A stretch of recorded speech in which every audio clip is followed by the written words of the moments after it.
delegation 2 and Crespus and Whammo are going out that way. Only support people go out this way. So does that make sense? Support van follows Whammo with the EA team and Ash and Kepford and Adam. All of us. Yeah, including Whammo. I don't know where your group goes, but it's going with Olivia, which is probably the press stuff too. Yeah. Thanks. Yep. You guys hear that?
Good evening, everyone.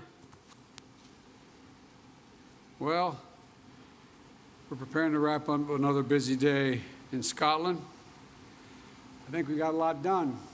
We have a lot of good substantive meetings, and with my fellow leaders, and most of all, it was critically important for the United States to be here.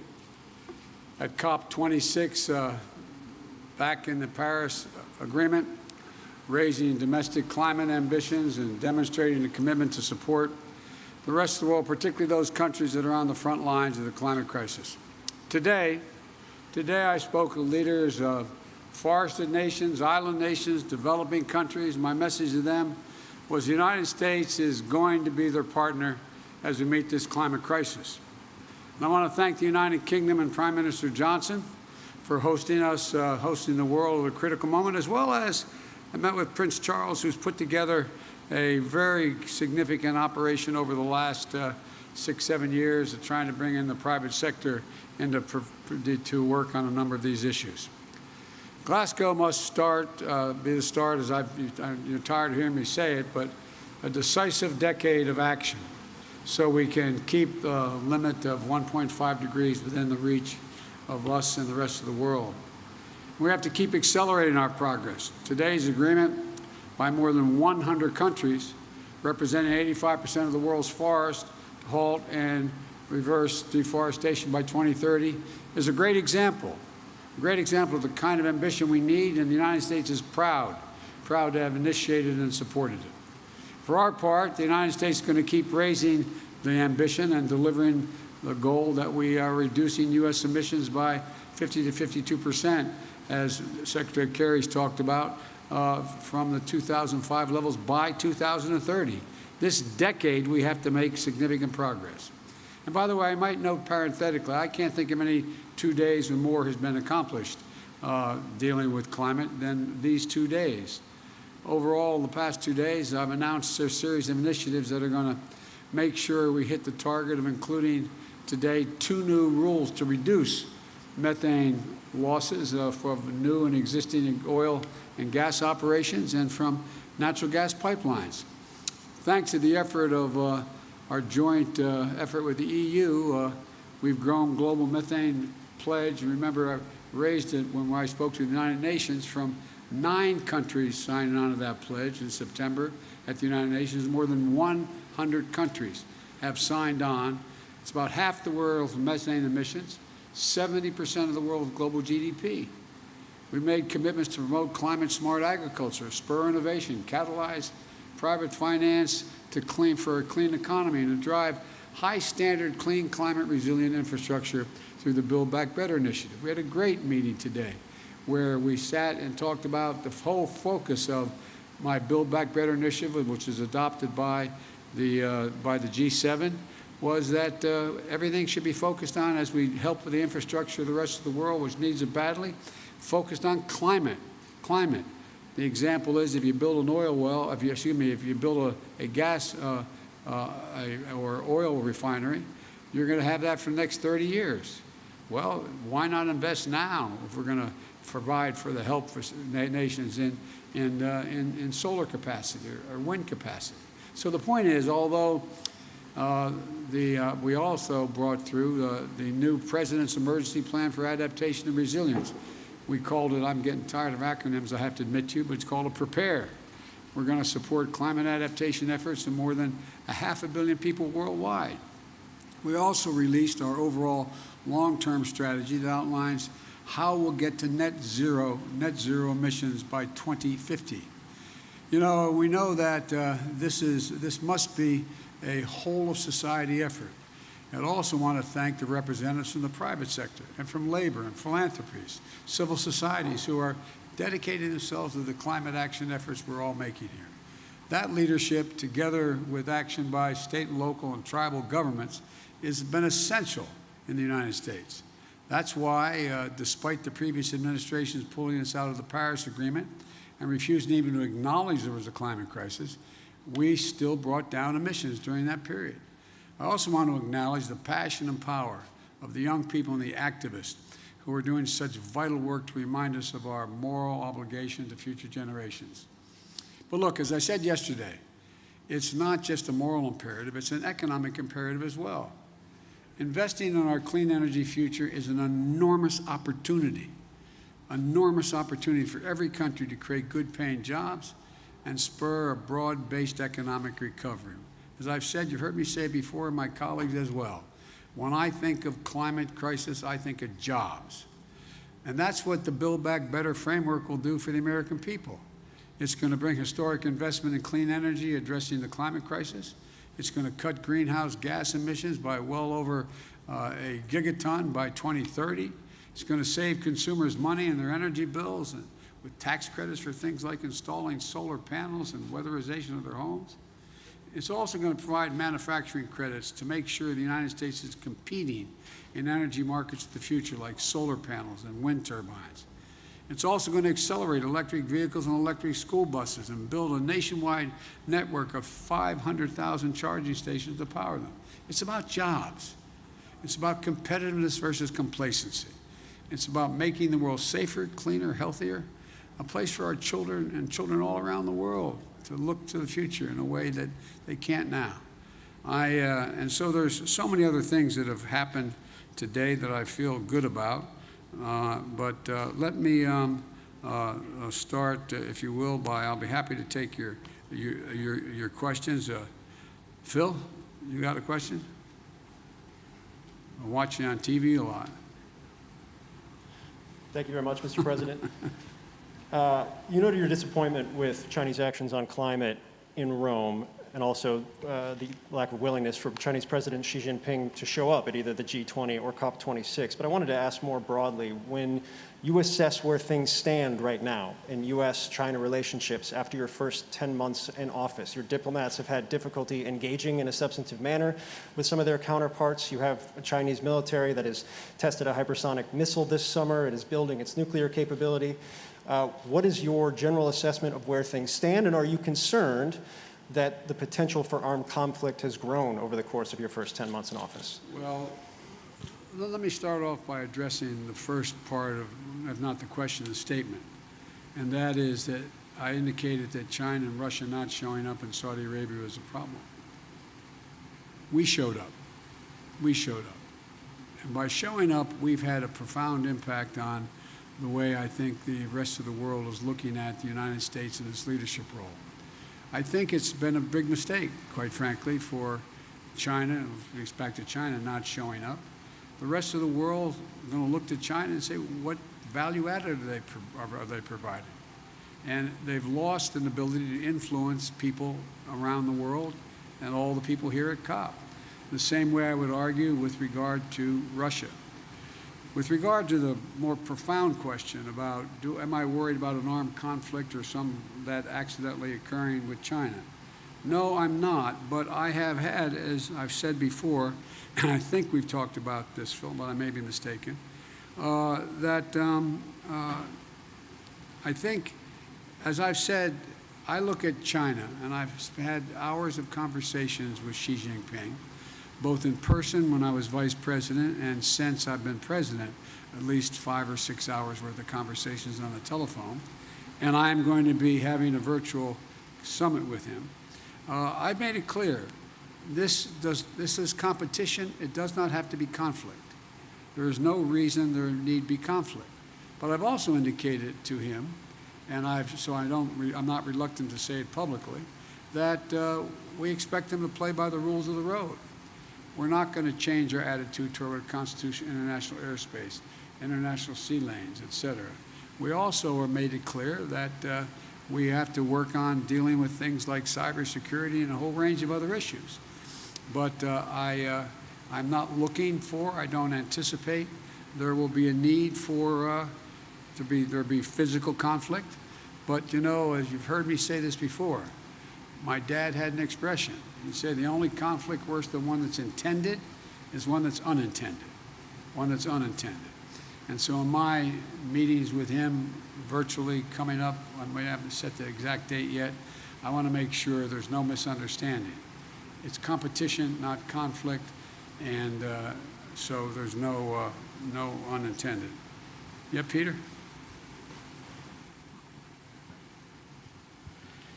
Mr. President, you're touting on this visit your $1.75 trillion plan that includes climate, but your party is still not united behind it. Senator Joe Manchin yesterday called it budget gimmicks, shell games, and a recipe for economic crisis. Today he said he never signed off on the framework. So do you have a specific commitment from Senator Manchin to support your Build Back Better bill, yes or no?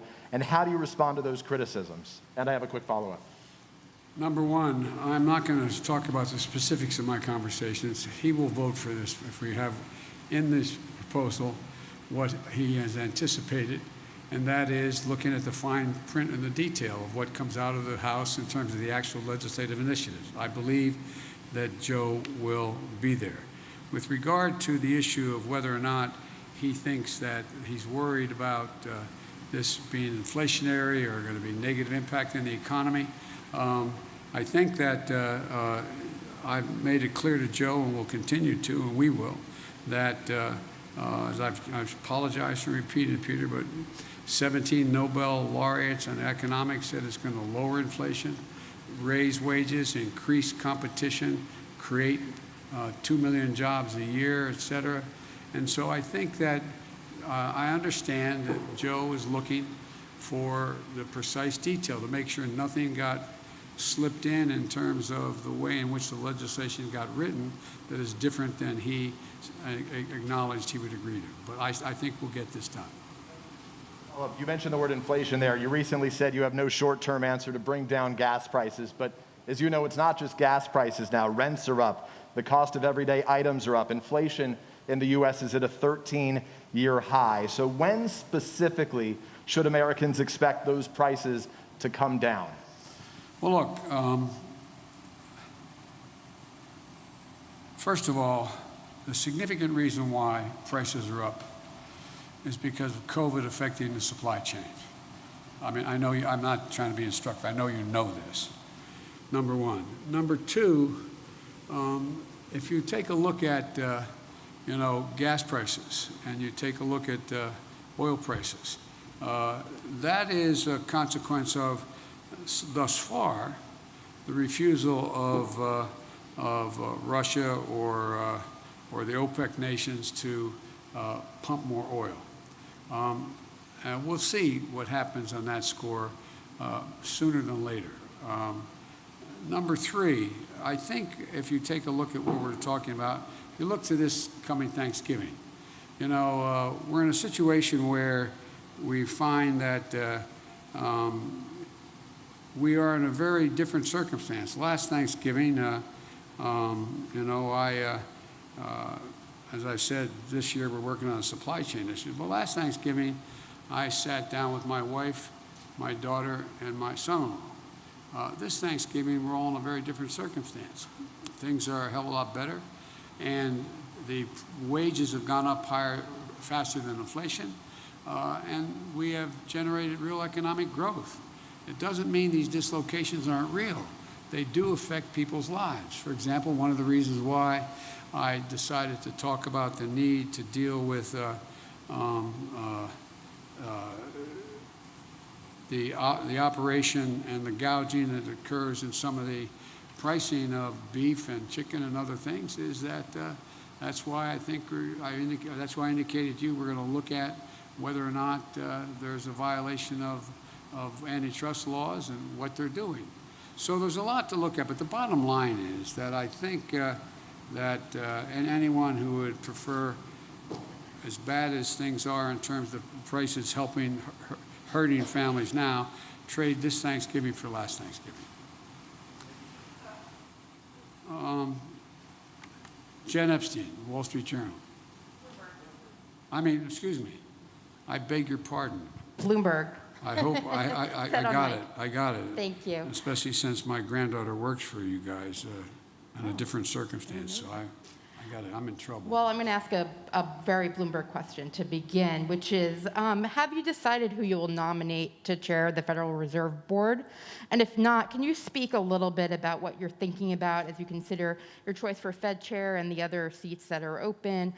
This is the latest that a president has gone without nominating somebody the year before a nominee needs to be selected. And are you concerned about potentially having a short timeline, especially if you're not going to re-nominate Jay Powell? No, no, and no. No, I'm not going to discuss it with you because that's in train now. We'll be making those announcements fairly quickly. It's been in train for some time, number one. Number two, I also would indicate that I think we're going to have plenty of time to make sure all the major nominees are able to be cleared in time where their terms would expire. And number three, I've given a lot of thought to it. And I've been meeting with my economic advisors on what the best choices are. We've got a lot of good choices, but I'm not going to speculate now. Nancy, CBS? I think you had your hand up. I'm sorry. Did you? Yep. Thank you very much, Mr. President. Some of the commitments you made here won't happen unless Congress passes future legislation. How do you convince Republicans and even some Democrats to get behind more spending if they look at this conference and say, China isn't meeting these global goals, Russia doesn't intend to meet these global goals, India doesn't plan to, why should we? Because we want to be able to breathe and we want to be able to lead the world. Look, I mean it sincerely. I think, presumptuous of me to say, talk for another leader, but the fact that China, trying to assert, understandably, a new role in the world as a world leader, not showing up, come on. The single most important thing that's gotten the attention of the world is climate. Everywhere. From Iceland to Australia to, it just is a gigantic issue. And they've walked away. How do you do that and claim to be able to have any leadership mantle? The same with Putin and Russia. His tundra is burning. He's in a literally the tundra is burning. He has serious, serious climate problems. And he is mum on the willingness to do anything. And so I genuinely believe, and I mean this from the bottom of my heart, when I said at Cop27, at the G7, that America was back, people wondered whether, well, is that really true? Well, we were able to change the dynamic of a lot of things coming out of the G7. I think what I'm about to say sounds awfully self-serving. 2 world leaders came up to me today and said, thank you for your leadership. You're making a big difference here. You're moving people. I think you and I talked about that, John, with one of the folks talking to us. And so I think the fact that America showed up and decided to lead and laid out clearly what it wished to do. For example, as I said, the mere fact that we were able to, go from 7 or 8 people or countries talking about, or maybe as high as 14, I don't remember the original number, to deal with the whole notion of methane. You know, now 100 nations have signed on. 100 nations. 100 nations have signed on to reduce methane by 30% by 2030. That is, and methane is 25 times more toxic to the environment than CO2. So we're making real progress. Or the deforestation issue. Look what we're doing. Look what we've been able to put together. And in addition to that, one of the things that I feel the best about, and I don't claim any unique credit for it, but I think that we've gotten for the first time a combination of, in dealing with the international problem and that circumstances affect all nations, that we've not only gotten countries off the sideline in terms of making significant financial contributions, but literally trillions of dollars worth of the private sector jumping in, knowing they've got to play and they're going to play an incredibly positive part in dealing with these problems. It's real. It's genuine. And so I just think that, you know, that old bad expression, the proof of the pudding's in the eating. You know, I feel confident we're going to get done what we have to do at home in order to deliver.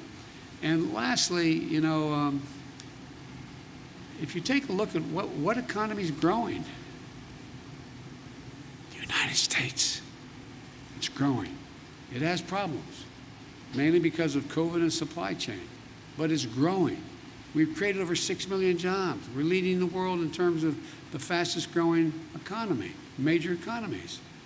So I think, you know, we're going through a difficult time in the world because of COVID, because of supply chain consequences, because of the environment and all that's occurred, the way it's in fact imploded in the near term. But as I said to you earlier, and I really mean it, I think it presents a gigantic opportunity, an opportunity to, in a sense, press the restart button and move in a direction that I think the vast majority of countries, and look, I'm sure you interview other world leaders that are here, the vast majority think this is an opportunity. They're not quite sure exactly what to do, exactly how to do it. Not that I have all the answers, I'm not implying that. But they know that. They know that growth rests in dealing with the economy in a way that affects the whole notion of what we're going to do about climate change. And it's a gigantic opportunity.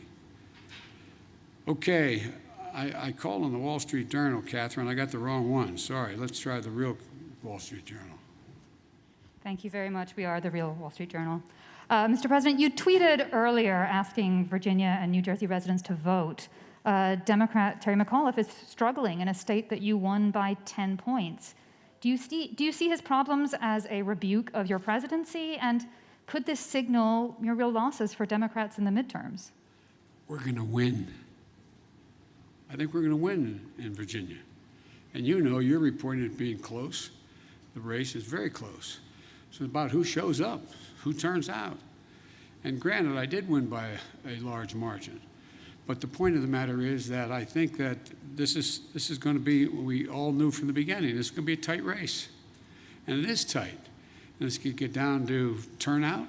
And it's going to, my guess is I'm going to be landing at 1 o'clock in the morning East Coast time. That's probably about the time we'll be hearing what the final results are. I think we're going to win New Jersey as well.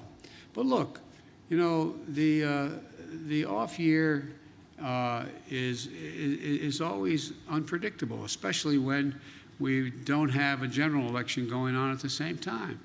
That's been the case up and down, you know, for a long time, especially as Virginia's turned more and more blue. But having said that, I don't believe, and I've not seen any evidence that whether or not I am doing well or poorly, whether or not I've got my agenda passed or not, is going to have any real impact on winning or losing. Even if we had passed my agenda, I wouldn't claim we won because Biden's agenda passed. So, but I think it's I think it's going to be very close. I think it's going to get down to, as you all know, turnout. And I think that based on what I have heard so far, it's awful hard for me to be prognosticating, which I don't like doing as president anyway, from overseas, but I think, I hope that every eligible voter in Virginia and New Jersey shows up and votes, and the more of them that do, the better off I think our chances are, and I think we're gonna win. Okay, all right, NPR, Scott. Oh, hey. You mentioned climate activists before, and I want to ask something about them. You're touting agreements, other world leaders have touted agreements, but the atmosphere around the conference here is skeptical, and it's pretty angry. Climate activists feel like decades and decades of COPs have led to broken promises, and they feel like even if all of these goals are reached that you're talking about the last few days, it's just not enough right now. And I'm wondering what you would say to the people outside who are really angry at this conference, especially at this moment, where Joe Manchin has expressed, has created more doubt that your climate legislation will pass, and you've got a very conservative Supreme Court about to take a look at whether your EPA can regulate greenhouse gas emissions. What's your message to people outside who just worry this all isn't enough right now, given the crisis? Well, first of all, I think anyone who is focused on the environment should be worried. We've got a lot more to do beyond what we've done. We've done more than we've ever done, though. That's the point. And more has to be done. And I didn't have a single member of this conference come up to me and say, are you going to pass what you have, and what do you think how's that going to affect, and what are you going to do? What they're looking at is what in fact has happened in terms of everything from dealing with deforestation to what we're going to do on Build Back Better and how we've been able to focus now. I mean, when's the last time you heard world leaders sit down together and agree that what they're going to do is when they deal with the needs of the infrastructure of other countries, that they're going to focus first and foremost on whether or not what the climate impact is on that. So I think, look, this is there's a reason for people to be worried. I'm worried. I'm worried if we don't continue to move forward and make the kind of progress we're now making, that it's going to, I mean, we throw into jeopardy the prospect that we're going to be able to keep the temperature from rising above 1.5 degrees Celsius. But I'm optimistic because I think there's how can I say it? I guess maybe the best way to say it to you, Scott, is what I feel is that the populations of each of our countries have a different perspective than they did at Cop25. I think there is, I mean, not because of necessarily any of the leaders of any of our countries, including mine, that all of a sudden people are seeing these things happening they never thought would happen. They're seeing people drown in their basements in Queens, New York because of flooding and rain. They're seeing that, more territory burned down in the United States just since the first of the year than it makes up the entire land mass of the state of New Jersey. They've seen hurricane with top winds of 178 miles an hour. I mean, so they're looking at these things. They're seeing the water's warming. They're seeing a whole range of things occurring around the world that haven't happened. And it's sort of like, whoa, because I don't get what I used to get when I started there's no reason why anyone would remember this. But back when a fine Republican, a guy named Dick Lugar, was from the state of Indiana, and he and I were either the chairman or ranking members of the Foreign Relations Committee. This over 20 years ago. We ended up proposing, and it worked, but it got no enthusiasm, a thing for debt for nature swaps. People looked at us like, what in the hell are you doing? Why are you forgiving the debt so Brazil won't, burn down more of their forest? Or why are you doing that so they will do? Now, everybody goes, whoa, what else can you do? What else can you do?